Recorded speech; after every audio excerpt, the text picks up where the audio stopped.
In August 1972, a teenage girl vanished after leaving her home in Springfield, New Jersey, USA. The discovery of her decomposed remains 6 weeks later would lead to decades of speculation. She vanished on an ordinary summer day and reappeared 6 weeks later in a place called the Devil's Teeth.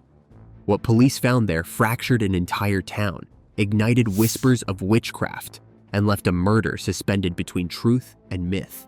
Evidence went missing. Files were said to be destroyed, then weren't. Decades later, with the case revisited, the truth has finally come to light. Was Jeannette DePalma's death a witch ritual or a carefully buried homicide? The eerie discovery. On the morning of September 19th, 1972, something deeply disturbing shattered the quiet of a suburban New Jersey neighborhood. A local dog wandered back to its home, carrying what its owner first thought was an old bone. But as the animal dropped it onto the lawn, the truth became horrifyingly clear. It wasn't an animal remains at all. It was a human forearm with part of a hand still attached. Police were called immediately, and what followed would unravel one of the most disturbing and controversial cases in New Jersey history. Investigators traced the remains to a remote, overgrown area known as Hudal Quarry, located in Springfield Township. Once a bustling industrial site, the quarry had long been abandoned, left to rot into a dense maze of trees, cliffs, and shadows. Locals avoided it. Teenagers talked about it. And some had given one section of it a name that now feels chillingly prophetic. They called it the Devil's Teeth. At the top of a steep cliff formation, officers discovered the rest of the body. It belonged to 16-year-old Jeannette Christine DePalma. Her remains were found resting near the edge of the quarry cliff. Time, weather, and wildlife had already erased many answers. She had been missing for 6 weeks. Almost immediately, rumors began to spread, faster than facts could keep up. Local media reports claimed the scene was unlike anything police had ever encountered. Some articles described strange symbols etched into nearby trees. Others spoke of sticks and branches arranged deliberately around the body, forming what witnesses described as a crude, coffin-like structure. A few accounts went even further, alleging crosses made of twigs placed near the remains. Before long, rumors of witchcraft, ritual sacrifice, and dark ceremonies traveled quickly through the town and then beyond it. But that's where the story gets even more complicated, because while some elements of the scene were acknowledged, official police records never fully confirmed many of the more sensational claims. This gap between what was officially documented and what people believed they saw would haunt the case forever. Jeannette Christine DePalma had been born on August 3, 1956, in Jersey City, New Jersey. At the time of her disappearance, she was just 16 years old, a high school student, a daughter, a teenager with her entire life still ahead of her. She lived with her family in Springfield Township, Union County. On August 7, 1972, Jeannette told her mother she was going to visit a friend. She left her home in Springfield, New Jersey, and she was basically going to a friend's. So the belief is that she decided that she wasn't taking the train, she was going to hitchhike. She had planned to take the train. However, she changed her mind and decided to hitchhike there instead, something she was known to do often. But the friend she claimed she was meeting later confirmed something unsettling.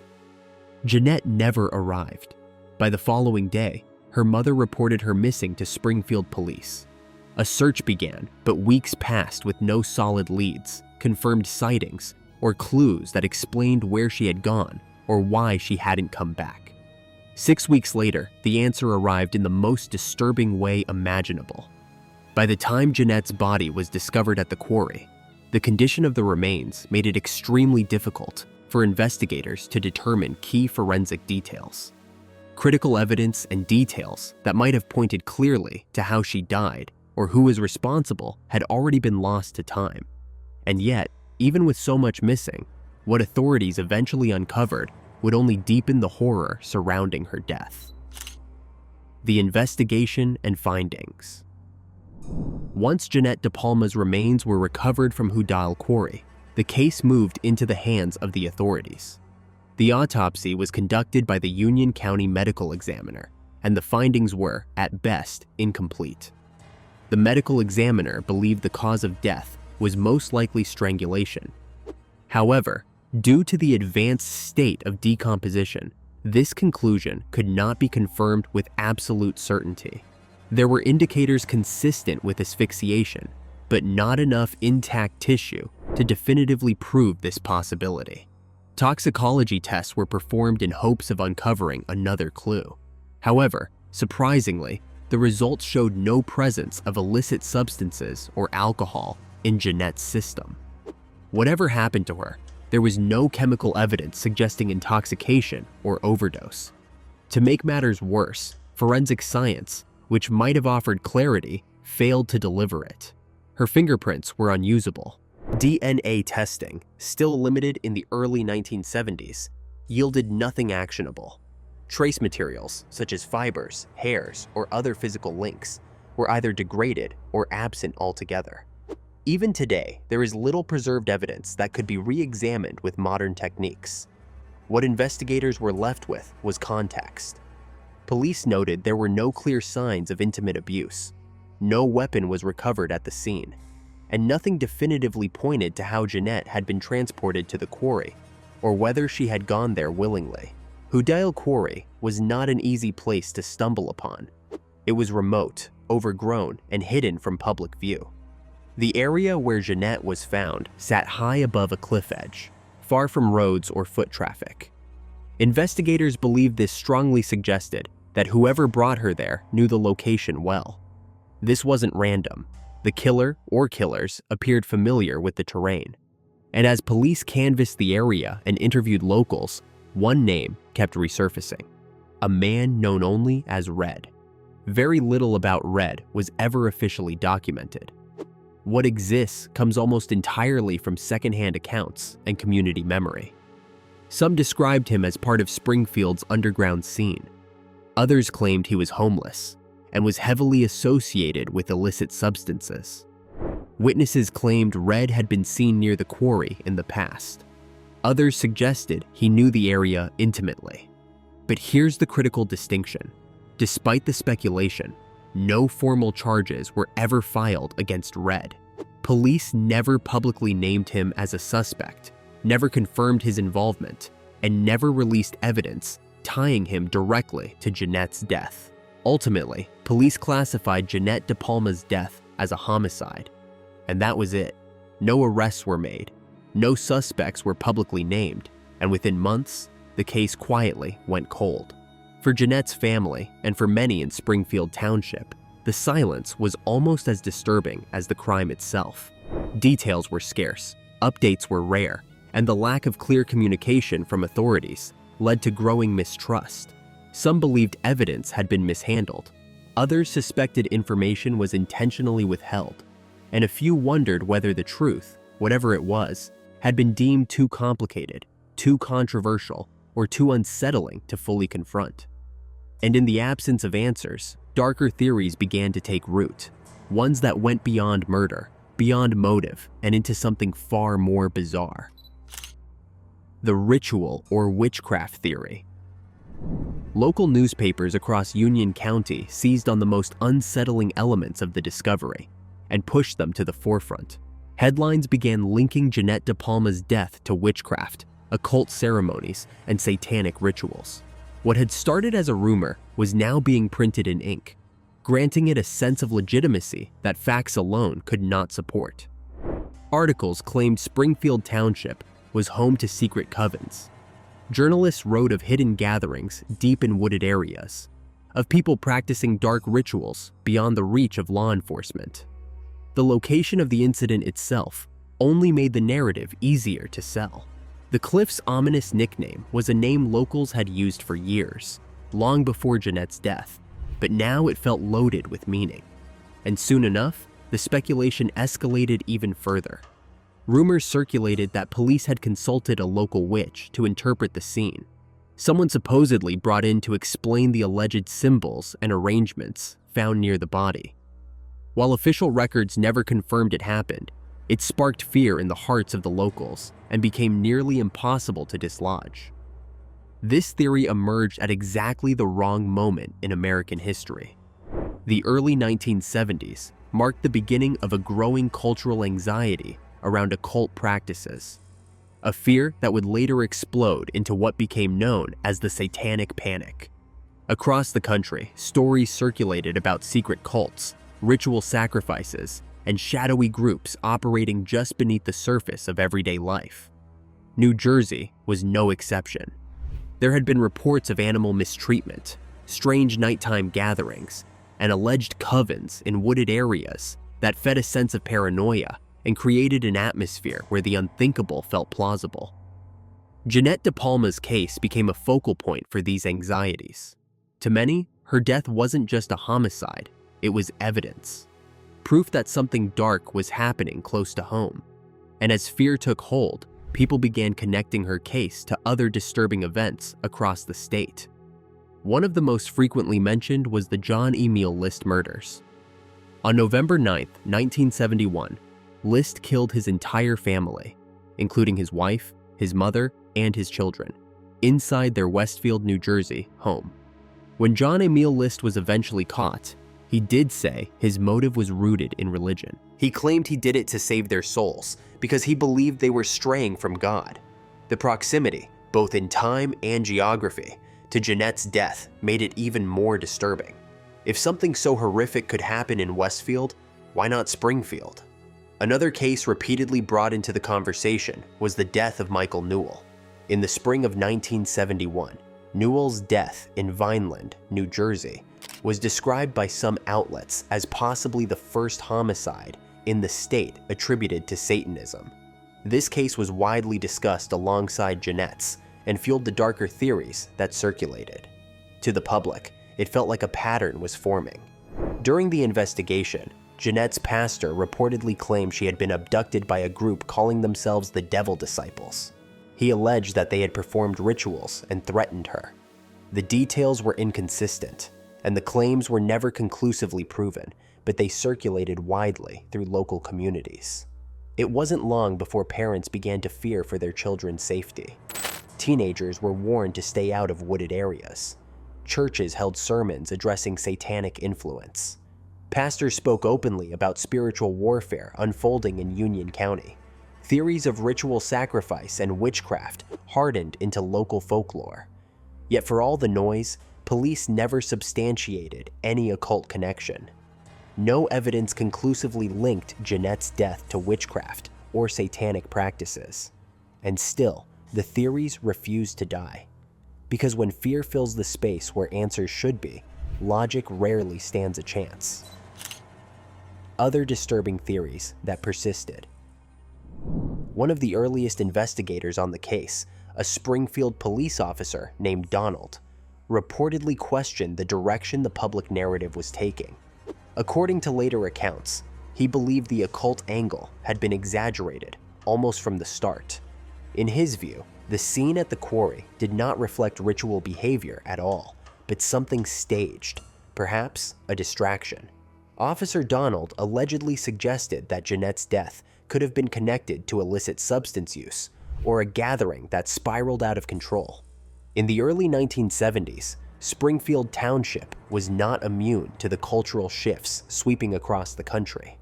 Illicit substance use had become increasingly common among teenagers and young adults. Donald believed that Jeannette may have been lured to such a gathering. According to this theory, these illicit substances were present, and what began as a social encounter may have turned into a medical emergency. In the chaos that followed, the scene may have been deliberately altered to mislead investigators and deflect suspicion, but the toxicology reports, which showed no substances or alcohol in Jeannette's system. Rumors already started to spread that Jeannette might have OD'd at that party and the people at the party might have hid her body where it ended up being found. But that was debunked because there was no drugs found in her system. Appeared to dismantle the theory. However, not entirely. Supporters of this explanation argued that toxicology limitations at the time, combined with decomposition, could not eliminate every possibility. Others suggested her death could still have been connected to substances, even if she herself was not under the influence.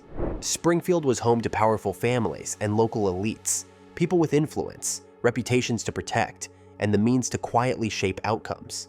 According to these rumors, if someone connected to such a circle had been involved, the truth might never have been allowed to surface. But the most disturbing theory that shifted the case onto a much larger and far more terrifying stage was the possible link to a serial killer.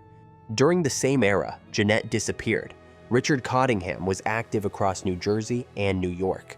Later known as the Torso Killer, Cottingham would eventually be convicted of multiple murders.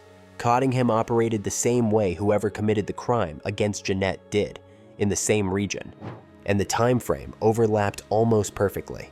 Over the years, some researchers and journalists speculated that Cottingham could be responsible. Adding to the unease were claims that Cottingham himself had allegedly confessed that he may have been involved in the death during later interviews. However, those alleged confessions were never officially verified because no physical evidence connected Cottingham to Jeannette. And without forensic proof, the theory remained just that, a possibility suspended in uncertainty. Some Springfield residents later claimed that Jeannette's former boyfriend had been questioned by police. These reports painted their relationship as volatile, saying it ended not too long before she went missing. Others alleged he had connections to illicit substances and was seen near the quarry around the time she disappeared. Yet, with no evidence, he was never charged. Once again, Jeannette DePalma's case stalled. Each unanswered question splintered into another possibility, another shadow, another version of events that could not be confirmed, but also could not be erased. The reopening of the case. For decades, Jeannette DePalma's death remained officially unsolved. But then, in the early 2000s, two people decided the story deserved another look. New Jersey journalists and researchers Mark Moran and Jesse P. Pollack began reinvestigating Jeannette's case, and what they found immediately raised red flags. Their first step was straightforward: obtain the official records. They filed Freedom of Information requests with Union County, asking for police reports, autopsy findings, and investigative notes. The response they received was blunt and troubling. Authorities claimed the case files had been destroyed years earlier in a flood. It should have been the end of the road, but something didn't sit right with them. Moran and Pollack kept pressing, refiling requests, speaking to officials, and comparing records across departments. Eventually, a startling truth emerged. The files had not been destroyed at all. They still existed. This raised an unavoidable question. Why did the authorities say the files had been destroyed? The journalists never accused anyone outright, but the implication lingered heavily in the air. Whether it was bureaucratic negligence, institutional defensiveness, or something more deliberate, the fact remained: the public had been misled about the very existence of evidence in a murder case.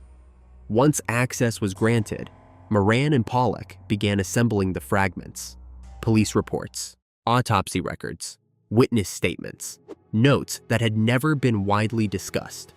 In 2015, they published their findings in the book Death on the Devil's Teeth. It quickly became the definitive modern account of Jeannette DePalma's case, and it stripped it down to what could actually be proven. One of the book's most significant conclusions was this: the occult narrative had been dramatically exaggerated. Police records did not confirm the presence of pentagrams, satanic symbols, or even ritual markings at the scene. The much-rumored altar of branches and crosses was described in official reports as natural debris and simple arrangements, nothing resembling a ceremonial structure.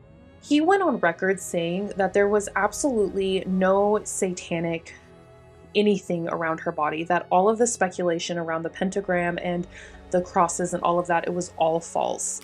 In fact, there was no documentation of police consulting a witch. What there was, according to Moran and Pollack, was a media environment in 1972 primed for hysteria, an environment that transformed ambiguity into certainty and suspicion into spectacle. They also revisited another long-standing theory.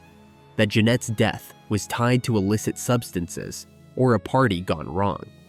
To test it, they examined the quarry itself. Their conclusion was clear.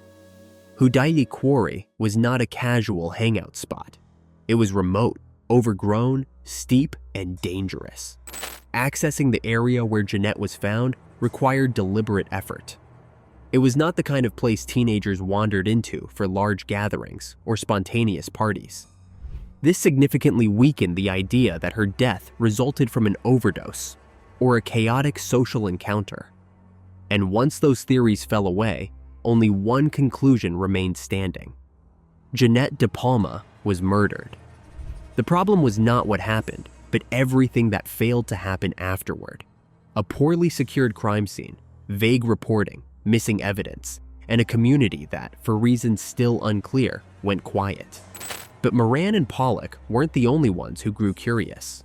Within the DePalma family itself, a new voice was unwilling to let the case remain frozen in folklore. Edward, Jeannette's nephew, and a member of the extended DePalma family that lived in Springfield Township, took an active role in demanding answers. Unlike earlier generations, who remained largely silent, either out of grief, fear, or exhaustion, Edward chose confrontation. He became a legal advocate and a public voice for his aunt. Edward filed his own requests for official records, pushed Union County authorities for transparency, and spoke directly with journalists, authors, and independent investigators. His efforts aligned closely with those of Moran and Pollock, and together they confirmed that the files were never destroyed. To Edward, the implications were devastating. He argued that investigators failed to properly secure the crime scene and either lost or withheld critical evidence from the public. He pointed to inconsistencies in reporting and long delays in disclosure as signs of systemic failure, or worse. Edward was particularly vocal about one missing detail: Jeannette's cross necklace. She was known to wear it consistently. It was never recovered, and no explanation was ever provided for its disappearance. To Edward, it symbolized everything wrong with the investigation. Small details were ignored, then forgotten, until they became impossible to recover. He also rejected the witchcraft narrative outright. Edward insisted that reducing Jeannette's death to ritual mythology robbed her of dignity and distracted from the reality that she was the victim of a violent crime. In his view, the focus should have always remained where it belonged, on homicide. What do you think happened to Jeannette DePalma? Drop your answers in the comment section below. If you enjoyed this video, don't forget to click on the next video on your screen, like this video, and subscribe to our channel for more updates.